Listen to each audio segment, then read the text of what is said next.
All right, so moving into part two of our class, Grief in the Holidays, let's talk about some self-care for adults. For those of us who are adults, how can we take care of ourselves during the holidays when grief is going to be there with us? We don't need to spend a lot of time talking about why the holidays are stressful when we're grieving. For one thing, the holidays, as great as they are, they're stressful anyway. Grief simply adds another layer on top. So let's talk about self-care first. And of course, these are some things that are helpful not just during the holidays, but they can be helpful all year. We're going to talk about children and teens in just a moment. Children and teens grieve just as much as adults do, but they do so differently. And so we're going to have a separate section for them. A good quote to start us off. Whatever a grieving person is doing, it is usually the best thing they can think of at the time to deal with the situation. We need to give a lot of grace to ourselves and to those around us when we are going through grief. It's usually the best we can do. A couple of things to remember. Number one, make a plan for the holiday season.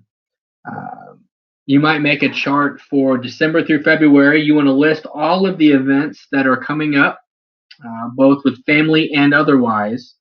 And on one side, you might make a list of here are the things that I'm looking forward to. These are the things I'm excited about, that I get excited about as I think about them. On the other column, make a list of things that you're dreading, things that I'm not looking forward to because they're going to be difficult.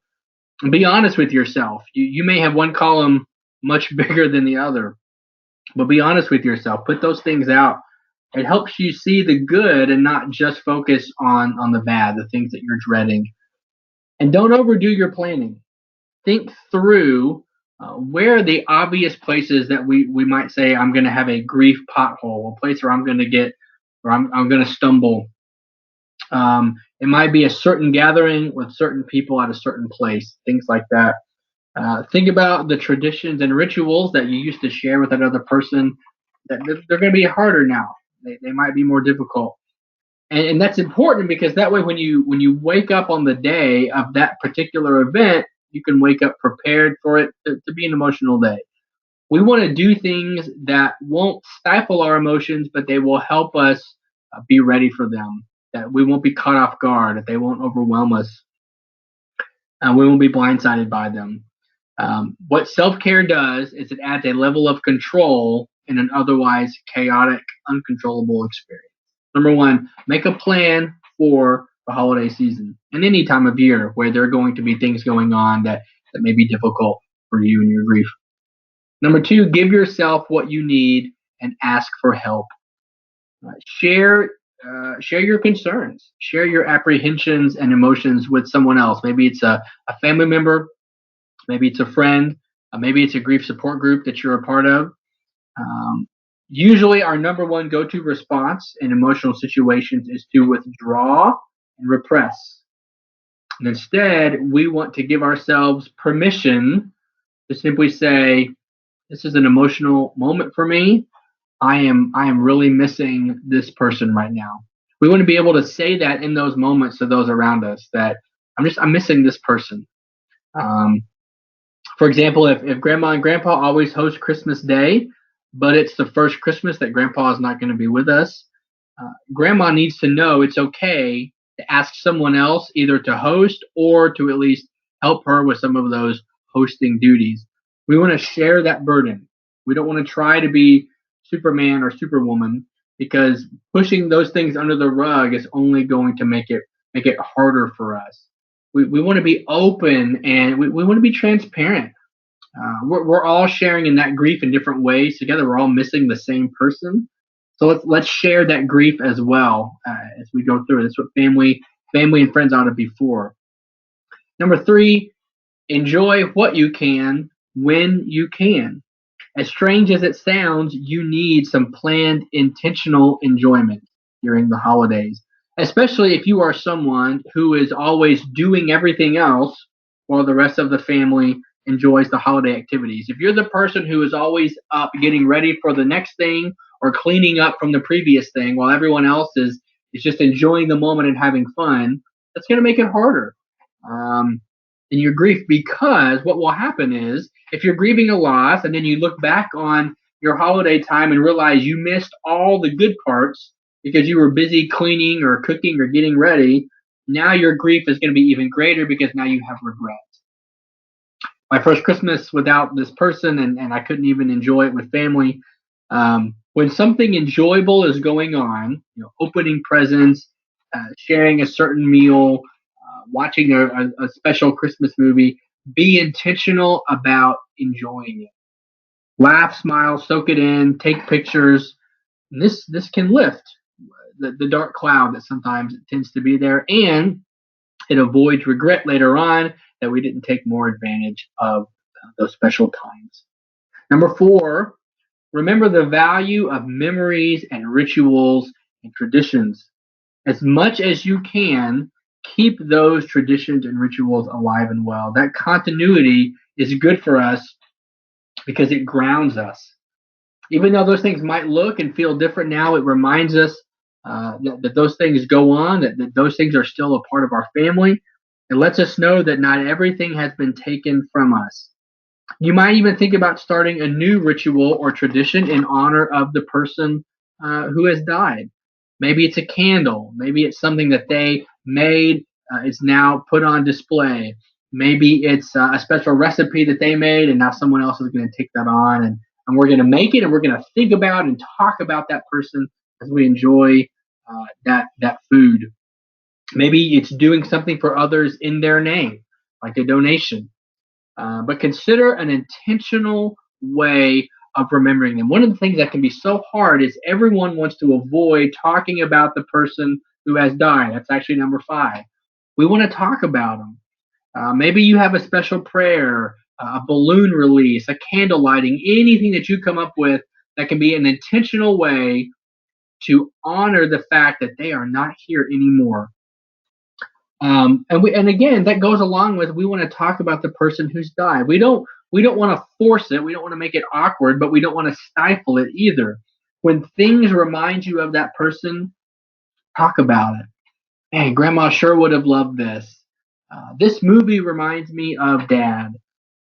Talking about that person is important because it is a way of honoring them, of showing love to them after they're gone, of letting everyone know that we're kind of taking the eggshells out of the room. It's okay to talk about the person that's not here. And it's respecting their legacy, respecting their life, honoring and acknowledging the impact that they had on you and on your family. Talk about the person who has died. And that's important too when we're companioning someone who is in grief. A lot of times we avoid even mentioning that person's name around their relatives because we don't want to have an emotional response. We don't want to make it harder on them. But so many times that person who's grieving, what they want more than anything is to talk about that person. For someone to come up and say, "Man, I really miss Jim. He meant so much to me and was such a great friend." That's healing. That's helpful. It's not harmful. We want to talk about the person that has died. Number 6, be gentle on others because their journey in grief is different from yours. As we talked about, everybody's going to go through grief in a different way. And even if we ourselves are trying to handle our grief in a healthy way, we're making the holiday plan, we're okay talking about them, we're asking for help, we're doing all the things that we're talking about in this class, it doesn't mean or require that other family members are at the same level. We don't want to get frustrated with them. Okay? We want to give them the same permission that we want for ourselves to grieve in their own way and their own time. We want to be there for them, but we want to respect the way that they're going through their grief as well. Number 7, don't overcommit during the holidays. You might find yourself after a loss saying no to more things than you did before. But say no to certain events and even to certain people when you need to, for your own health, for your own emotional health, and for your own sanity. It's easy to busy our grief away by just being overloaded with schedules, and it keeps us from focusing on the loss because we're busy moving from one thing to the next. And there's a place for that. There is a healthy place for distraction when our grief tends to well up in us, and that's okay. but it can't be there all the time. We want to be mindful of our schedule, especially if kids are involved. And be mindful too of who you're spending time with. If someone is one of those extra energy required people, give yourself permission to say to them, no thanks, I can't make that event. Not this year, maybe next year. Let's move now into talking about caring for our children and teens in our lives who are grieving. One of the first rules we need to remember is if you are old enough to love, you are old enough to grieve. So again, as we mentioned before, children and teens, we tend to think that they don't grieve as much, but they do. They grieve as deeply as we do as adults, sometimes even more, because those feelings and emotions are not as developed and not as mature and formed yet. So sometimes they may grieve even more deeply, but they also grieve deeply than we do. Again, because those areas of the brain and just emotional health are not totally formed yet. So how do we help our children and teens in our families who are grieving a loss? How do we help them at holiday time? Number one, include them in the holiday planning. Have a family meeting to talk about that chart we made earlier. Let's lay out all the things that are coming up and ask them, what are you excited about? What are you not looking forward to? Because it's going to be different this year. Give them an opportunity early on to share and to be honest, and realize that it may not come out right away. If you sit down at the dinner table before the holidays and ask those things, they may not be ready to share those yet, but let them know that you are there to listen, that you're not there to judge. But let's create a safe space for us to express our grief in ways that will not bring judgment or chastisement. Um, let your kids weigh in on changes or new ideas to how you do the holidays. Give them some ownership to it, so it's not just the adult show and they're just along for the ride. Prepare younger ones for the changes in the routine. Try not to let a change surprise them. Kids are very big on routine and consistency, especially on special moments in the holidays. This doesn't mean that nothing can change, but if something does need to change, if we're not going to do a certain thing, or if we're going to do it differently, prepare them for it. Talk about why we're doing it differently, and let them be a part of being ready for that difference. Um, be mindful of them. Watch them for moments of needed reassurance. You, as parents, know your kids best. Look for times when an extra hug or some one-on-one time would be good for them. You might even plan some one-on-one time with each of your kids during the holidays, just for an extra measure of love and assurance. Assurance is so important. We've lost this family member, but I'm still here. We are still here as a family. We are still here for each other. Give them lots of evidence that they are not alone in their grief. Remember also that acting out or regressive behavior might occur as a response to loss. Anger from grief in kids can manifest itself as discipline problems.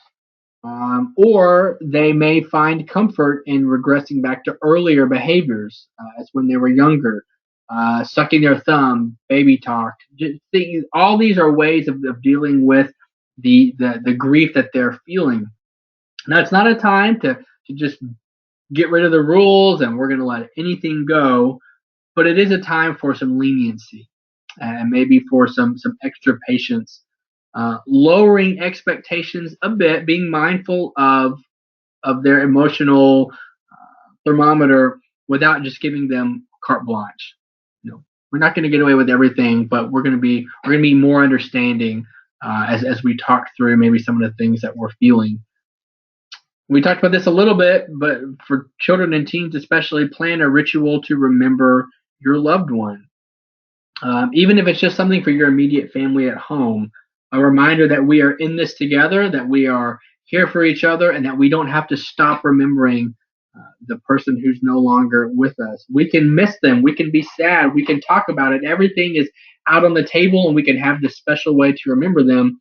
And what we're really doing when we do this is we are making time for grief. Make time for your grief. Don't just wait for grief to control you. Don't just wait for grief to come upon you. And it will. There will be times that you can't anticipate it. And you might see something or hear something or experience something, and that grief just comes up, especially if it's more of a recent loss. But we also want to be intentional about making grief outlets. And it's sort of like letting water out of a dam. Excuse me. Go back here. It's like letting water out of a dam at specific intervals to relieve the dangerous pressure. In other words, look for ways that you can create moments to be sad. And that sounds weird, but allow yourself to be sad. Allow there to be times that we are going to really lean into our grief. And the reason that's important is, again, that grief that's unacknowledged can build up emotional and pressure to the point that it may spill out in ways that are harmful or damaging to yourself and to others. So make grief outlets to let off some of that pressure and let everyone know that it's okay to be sad. It's okay to talk about the person that's gone. All of those things that you're doing are releasing pressure that otherwise may not be released, and eventually it builds up and comes out in dangerous ways. For the younger ones who are asking questions about the person that's no longer here, give honest but appropriate answers about the loss. And obviously this goes far beyond the holidays as well. Be okay with saying Grandpa died rather than saying things like Grandpa isn't here anymore. Well, that just might bring up more questions. Grandpa passed away. Younger kids may not really know what that means. Grandpa is sleeping now. That can cause a whole host of fears at bedtime and their own night routines. Children need to grasp that this person is not coming back, even if that's all they can grasp. But they can also grasp that everyone is sad and that it's okay to be sad, that it's okay to talk about him, and it's okay to hear the adults in the room say, we're sad too. That's where our faith provides such opportunities to answer questions and to build a foundation of hope because of Christ, that we can bring our kids into that and set them on the foundation that we have because of our faith in Jesus Christ. The last section of our class that we will head to next is on companioning someone else in grief around us.